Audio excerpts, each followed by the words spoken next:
નમસ્કાર મિત્રો, સ્વાગત છે તમારું ગુજરાતી ઇન્ફો યુટ્યુબ ચેનલના નવા એક વિડીયોમાં। મિત્રો, રાજ્ય પરીક્ષા બોર્ડ દ્વારા ટાટ માધ્યમિક સેકન્ડરીના ઓનલાઇન ફોર્મ ભરવાના શરૂ થઈ ગયા છે। એટલે કે ધોરણ 9 અને 10માં શિક્ષક બનવા માટેના ઓનલાઇન ફોર્મ ભરવાના શરૂ થઈ ગયા છે। તો તમારે ઓનલાઇન ફોર્મ કેવી રીતે ભરવું તેમની સંપૂર્ણ માહિતી આજના વિડીયોમાં આપવાનો છું। એની પહેલાં જો અમારી ચેનલમાં પહેલીવાર આવ્યા હોવ તો ચેનલને સબસ્ક્રાઇબ કરી દેજો, જેથી ભરતીને લગતી તમામ માહિતી સૌથી પહેલા તમારા સુધી પહોંચી શકે। તો ચાલો મિત્રો, આપણે આજનો વિડિયો શરૂ કરીએ। તો મિત્રો, વિડિયો શરૂ કરતા પહેલા જે મિત્રો પોતાની રીતે ઓનલાઇન ફોર્મ ન ભરી શકતા હોય તો તેમનું ઓનલાઇન ફોર્મ અમે ઘરે બેઠા ભરી આપીશું।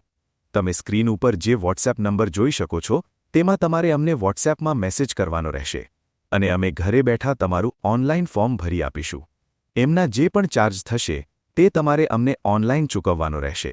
તો હવે આપણે જોઈએ કે તમારે ઓનલાઇન ફોર્મ કેવી રીતે ભરવું। તો ઓનલાઇન ફોર્મ ભરવા માટે સૌપ્રથમ તો તમારે ઓજસ ગુજરાતની વેબસાઇટ ઉપર જવાનું રહેશે, જેમની લિંક વિડિયોના ડિસ્ક્રિપ્શનમાં પણ આપેલી છે। અન્યથા તમારી પાસે જે કોઈ પણ વેબ બ્રાઉઝર હોય તેમાં તમારે ઓજસ ગુજરાત સર્ચ મારવાનું રહેશે, એટલે તમે ઓજસની વેબસાઇટ ઉપર આવી જશો। તો અહીંયા તમને હોમ પેજ ઉપર ઘણા બધા ઓપ્શન જોવા મળશે। તો ત્યાં તમારે ઓનલાઇન એપ્લિકેશન ઉપર ક્લિક કરવાનું રહેશે। તો ત્યાં તમને બીજા 4 થી 5 ઓપ્શન જોવા મળશે। તો અહીંયા તમારે સ્ટેપ બાય સ્ટેપ આમાં ફોર્મ ભરવાનું રહેશે। તો સૌપ્રથમ તમારે અહીંયા એપ્લાય ઉપર ક્લિક કરવાનું રહેશે। એપ્લાય ઉપર ક્લિક કરશો એટલે તમને એડવર્ટાઇઝમેન્ટ સિલેક્ટ કરવાનું એક ઓપ્શન જોવા મળશે।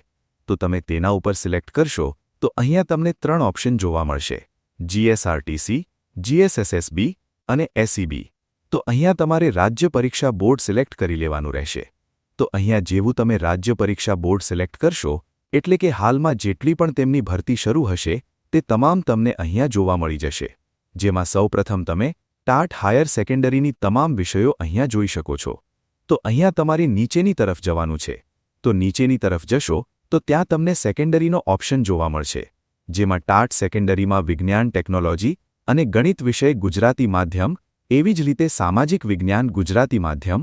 તો તમારે જે કોઈ પણ વિષય અને માધ્યમ હોય તેની સામે એપ્લાયનું ઓપ્શન જોવા મળશે, જેમ કે અહીંયા હું વિજ્ઞાન અને ટેકનોલોજી, ગણિત વિષય અને ગુજરાતી માધ્યમ છે તેની સામે એપ્લાય ઉપર ક્લિક કરું છું। તેના ઉપર તમે ક્લિક કરશો તો તમને તેની બેઝિક માહિતી જોવા મળશે અને તેમની સામે એપ્લાય નાવનું ઓપ્શન જોવા મળશે। તો તમારે તેના ઉપર ક્લિક કરવાનું રહેશે।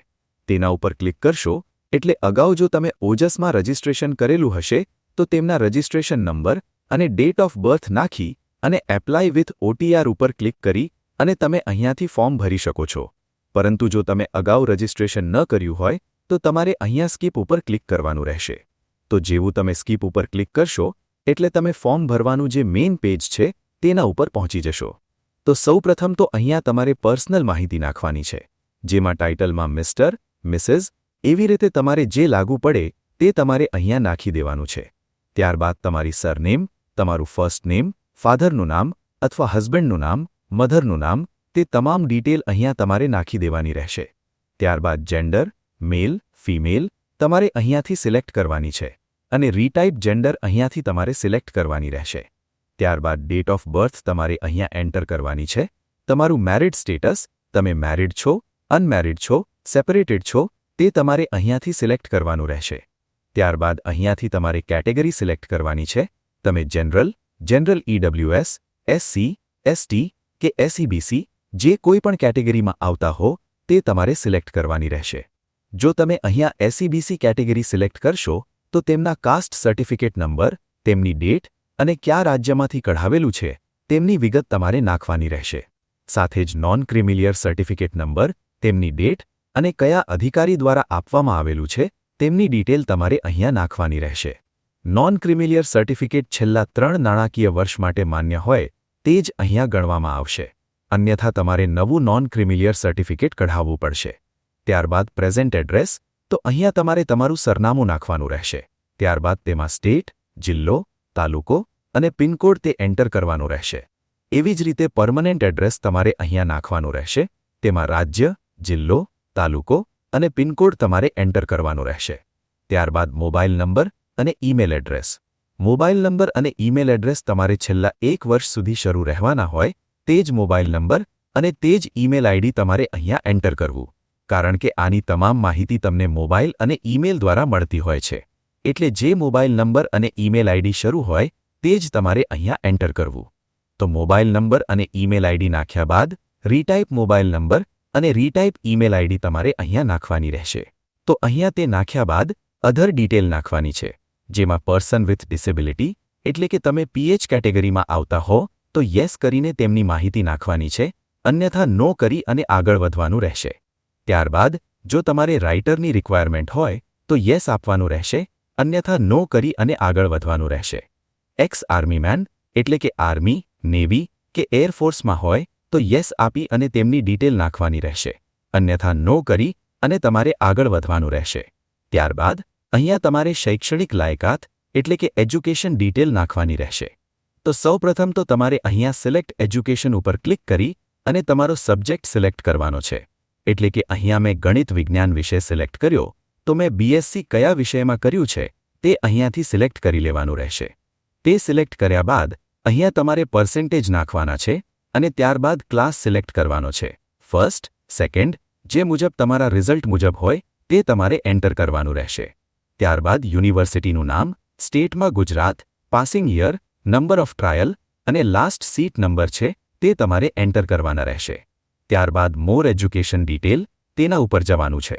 તો અહીંયા તમારે સિલેક્ટ ઉપર જઈ તમે બીએ કરેલું છે, ડીબીએડ કરેલું છે, જે કોઈ પણ કરેલું હોય તે તમારે અહીંયાથી સિલેક્ટ કરી લેવાનું રહેશે. ત્યારબાદ તેમના પર્સેન્ટેજ, ક્લાસ છે તો એ તમારે અહીંયાથી તમારા રિઝલ્ટ મુજબ સિલેક્ટ કરવાનું છે. યુનિવર્સિટી કે ઇન્સ્ટિટ્યૂટનું નામ, સ્ટેટ અને પાસિંગ યર છે એ તમારે અહીંયા એન્ટર કરવાનું રહેશે. ત્યારબાદ નીચેની તરફ યસ ઉપર ક્લિક કરી અને સેવ બટન ઉપર તમારે ક્લિક કરવાનું રહેશે.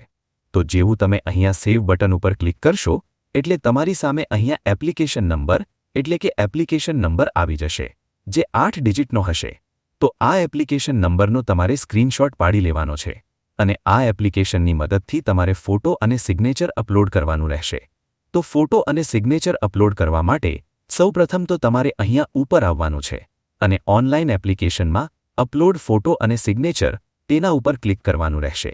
ત્યારબાદ આપણે જે એપ્લિકેશન નંબર મળ્યા તે એન્ટર કરવાના છે, ડેટ ઓફ બર્થ અને જે કેપ્ચર કોડ આપેલો છે તે કેપ્ચર કોડ તમારે અહીંયા એન્ટર કરવાનો રહેશે. ત્યારબાદ તમને તે નાખી અને ઓકે ઉપર તમારે અહીંયા ક્લિક કરવાનું રહેશે. તો અહીંયા તમે ઓકે ઉપર ક્લિક કરશો એટલે ફોટો અને સિગ્નેચર અપલોડ કરવા માટેનું પેજ ઓપન થઈ જશે.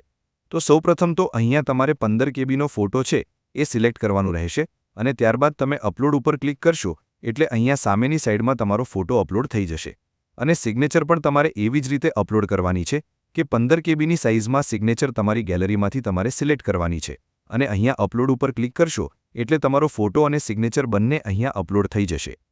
તો ફોટો અને સિગ્નેચર અપલોડ કર્યા બાદ ફરીથી તમારે ઉપરની તરફ જવાનું છે. તો અહીંયા તમે ઉપરની તરફ આવશો તો ત્યાં તમને કન્ફર્મનો એક ઓપ્શન જોવા મળશે. તમારે તેના ઉપર ક્લિક કરવાનું રહેશે. તેના ઉપર ક્લિક કર્યા બાદ આપણે અગાઉ જે એપ્લિકેશન નંબર મળ્યા તે એપ્લિકેશન નંબર, તમારી ડેટ ઓફ બર્થ અને કેપ્ચર કોડ નાખી અને ઓકે ઉપર તમારે અહીંયા ક્લિક કરવાનું રહેશે. તો અહીંયા તમે ઓકે ઉપર ક્લિક કરશો એટલે કન્ફર્મ એપ્લિકેશનમાં સૌપ્રથમ તો તમારી તમામ માહિતી છે તમે ફોર્મમાં જે નાખેલી છે તે તમામ માહિતી તમને અહીંયા જોવા મળી જશે. સાથે જ તમારી કેટેગરી પ્રમાણે કેટલી ફી ભરવાની છે તે તમને જોવા મળી જશે અને નીચે તમને કન્ફર્મ એપ્લિકેશનનો એક ઓપ્શન જોવા મળશે. તો તમારે કન્ફર્મ એપ્લિકેશન ઉપર અહીંયા ક્લિક કરવાનું રહેશે. તો અહીંયા તમે કન્ફર્મ એપ્લિકેશન ઉપર ક્લિક કરશો એટલે તમારી સામે તમારો કન્ફર્મેશન નંબર આવી જશે જે 8 ડિજિટનો હશે. તો આ કન્ફર્મેશન નંબરનો તમારે સ્ક્રીનશોટ પાડી લેવાનો છે અને આ કન્ફર્મેશનની મદદને તમારે ફી ભરવાની રહેશે. તો આ કન્ફર્મેશન નંબર તમારે લઈ પે ફી ઉપર જવાનું રહેશે. તો અહીંયા તમે પે ફી ઉપર ક્લિક કરશો ત્યારબાદ તમારે ઓનલાઈન પોસ્ટ પે છે તેના ઉપર જવાનું રહેશે. તો અહીંયા તમે જેવા પે ફી ઉપર આવશો તો સૌપ્રથમ તો તમારે સિલેક્ટ એડવર્ટાઇઝમેન્ટ ઉપર ક્લિક કરવાનું છે. તો સૌપ્રથમ તમારે ટાટ હાયર સેકન્ડરીના તમને ઓપ્શન જોવા મળશે.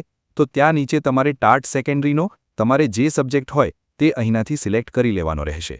તે સિલેક્ટ કર્યા બાદ જે તમને 8 ડિજિટના કન્ફર્મેશન નંબર મળ્યા તે કન્ફર્મેશન નંબર એન્ટર કરવાના છે, ડેટ ઓફ બર્થ અને જે કેપ્ચર કોડ આપેલો છે કે કેપ્ચર કોડ તમારે અહીંયા એન્ટર કરવાનો રહેશે. ત્યારબાદ તમને નીચે એક ઓપ્શન જોવા મળશે ઓનલાઈન પેમેન્ટ ઓફ ફી. તેના ઉપર તમારે ક્લિક કરવાનું રહેશે. તેના ઉપર ક્લિક કરી અને તમે અહીંયાથી ફી ભરી શકો છો. અને આવી જ રીતે તમે અહીંયા બધી જ ડિટેલ નાખી પ્રિન્ટ એપ્લિકેશન ફોર્મ ઉપર ક્લિક કરી અને તમારી એપ્લિકેશનની પ્રિન્ટ પણ તમે અહીંયાથી આવી રીતે મેળવી શકો છો. તો આવી રીતે તમારે ટાટ હાયર સેકન્ડરીનું ઓનલાઈન ફોર્મ ભરવાનું રહેશે. જે મિત્રો પોતાની રીતે ઓનલાઈન ફોર્મ ન ભરી શકતા હોય તો તેમનું ફોર્મ અમે ઘરે બેઠા ઓનલાઈન ભરી આપીશું.